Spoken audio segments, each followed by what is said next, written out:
guys, or should I say Kalimera. Excuse the aircon behind me, but I am in the beautiful north of Greece, and you can see Meteora behind me.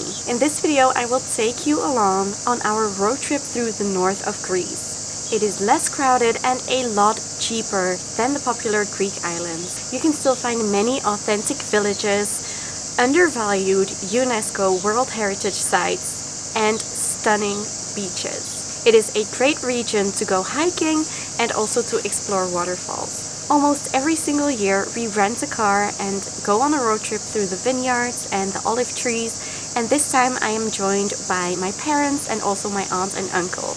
I will link everything I mentioned in the description below, just as the rental company of the car. This video will be about landing in Thessaloniki, driving to Meteora. In the next video, we will be going further into the mountains around the lake of Ioannina up until we arrive in Chalkidiki. We will be going to Chalkidiki and also Thessaloniki. And then the video after that, I will be talking you guys through the entire itinerary and also discussing my tips for the road trip in Greece and obviously also sharing our budget. So make sure to subscribe and hit the notification bell if you don't want to miss any of those videos. Let's get started. We flew from Brussels to Thessaloniki with Aegean. Aegean is a Greek airline and a very good one at that. They had great service and also a meal in the short flight, which is something that in Europe doesn't happen often anymore. We have made it to the small Thessaloniki airport and we have come to parking 5 to be picked up by our shuttle to take us to our rental car. And then the road trip can begin.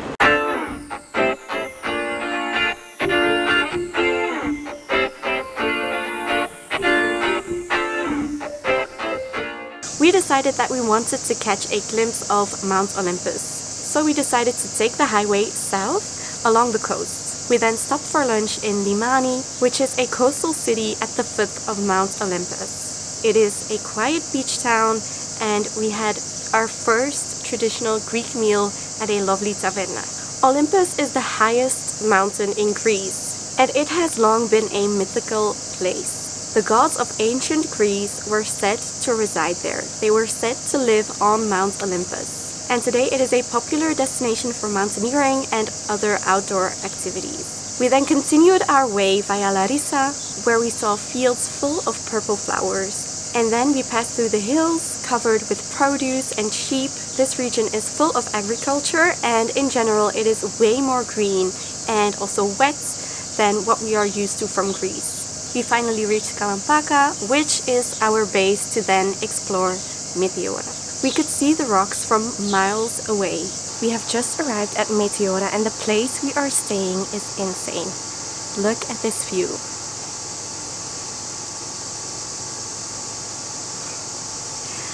Let's go for a house tour. Since there's 5 of us, we decided to go for an Airbnb with 3 bedrooms that all had balconies, not 1 but 2 complete bathrooms, a spacious, fully equipped kitchen and living room. From every single room the view was amazing, and of course this incredible balcony. Meanwhile, in front of the house the sunset over a vineyard.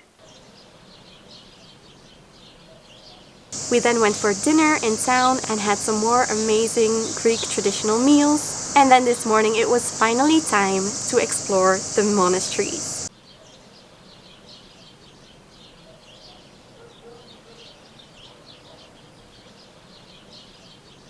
Good morning! It is day 2 of the Greece road trip and today we are visiting the monasteries of Meteora. And I'm so excited for this. This is World Heritage. These monasteries are uniquely located on boulders and on these rocks that you can see behind me. It should be €3 to visit 1 and we will try to visit 3 this morning, but first breakfast. Close by we shopped for breakfast at Lidl and took it with us to one of the viewpoints to have a picnic looking out on the monasteries.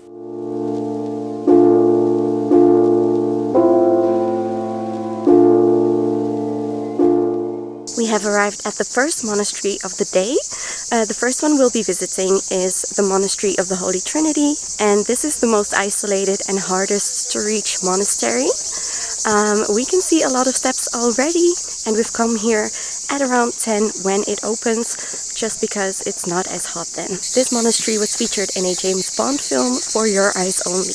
The monasteries receive goods with a modern lift these days, so that the products don't have to be carried up the 140 steps. In all honesty, I didn't think the climb was as bad as I thought it would be. Back in the day, they used to pull up a bag from the ground to the monastery. They even did this with people. Unfortunately, you're not allowed to film inside of the chapels, so go and let yourself be amazed by the frescoes. In certain areas, you could see how the monasteries are one with the boulders. From up here, we had a great view over Kalampaka and the hiking trail to get here from the town. It might be nice hiking outside of summer. From the garden of the monastery, we had a great view of our next destinations. Okay, so excuse the aircon that is on full blast at the moment to try and get the car a bit cooler before we take off to the next monastery, but we have visited the first monastery now, and obviously you can't visit the rooms of the monks that are still actively living there, but you can see quite a lot already. Now let's go to the second monastery. A bit further down the road is the Agios Stefanos monastery. This one is the most accessible without any steps, so it is wheelchair friendly. We didn't go inside of this one, but did admire the exterior and the vineyard. Driving to the next ones, we stopped by one of the two main viewpoints. Although you can see all the major monasteries, you have a better view of the Holy Trinity closer to it. Then it was time to visit the second biggest monastery, Varlaam. A line was starting to form, but as a bus tour was leaving, we could all enter at once. Another location means yet another breathtaking view. Maybe even my favorite one.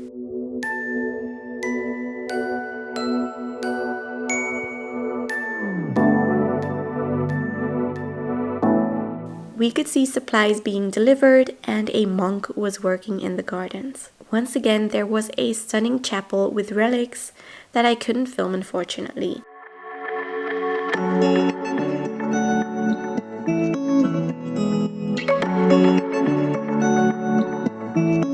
But this time around, there was a small shop and even a museum where they explained how everything worked.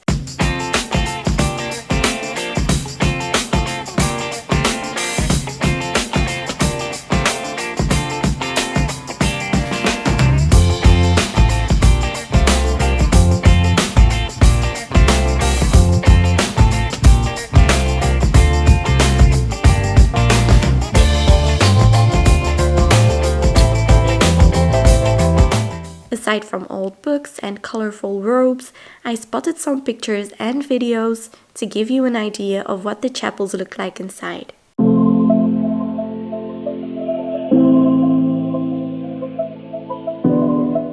When we saw the line at the biggest monastery, we decided to visit it early the next morning and drove back to have lunch, passing one of my favorite scenic roads I have ever seen in the whole wide world. And I've been around. We had lunch in a town called Kastraki, surrounded by the rocks. From here we could see the Atrachti pillar. Some hikes also start from here, but do this in the colder seasons.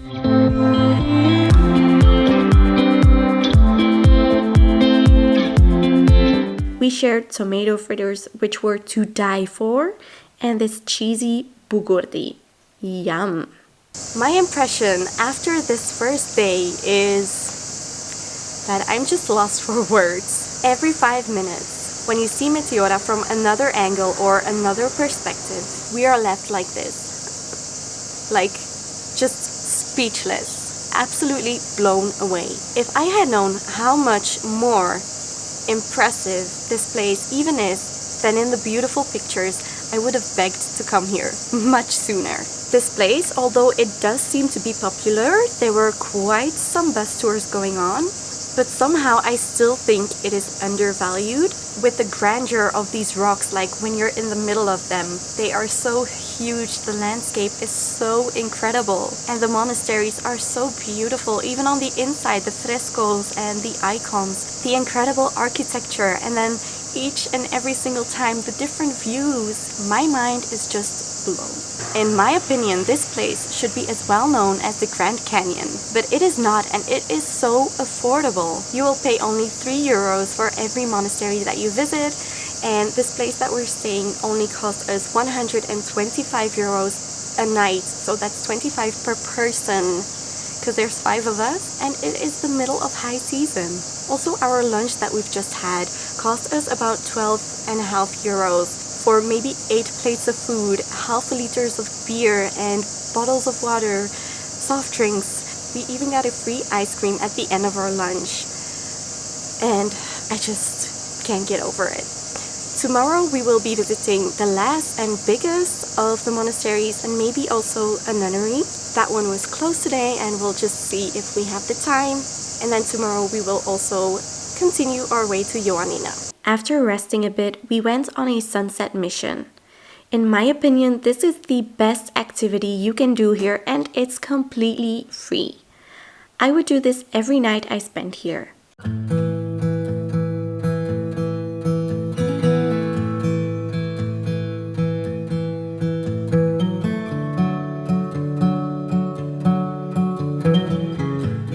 This was my dad trying to take my picture, but this cat was a way better model, let's be real.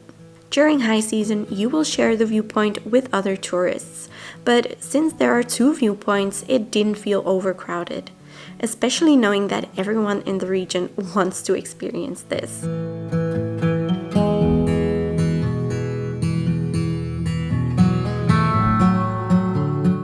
We then drove back down for dinner and came across these 2 tortoises. They were crossing the road and we helped them because traffic from the sunset would come down behind us. We saw a couple of icon workshops which seemed interesting.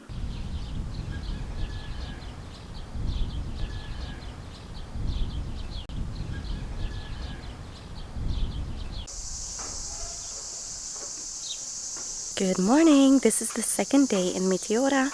And today we are going to visit the biggest monastery and maybe the nunnery as well, if we still have time. And then we are continuing our way to Ioannina.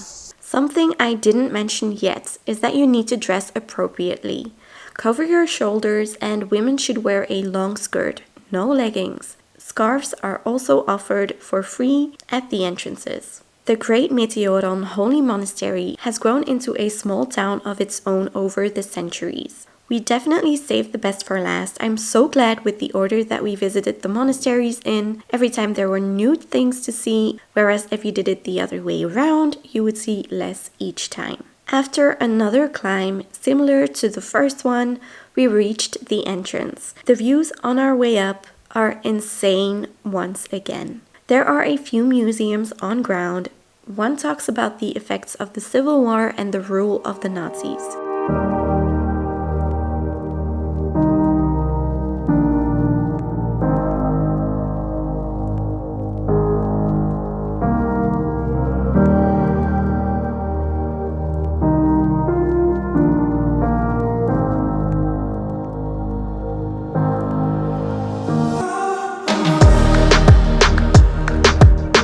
What was very cool to see was the old kitchen with all the utensils and completely black walls from the burning of the wood.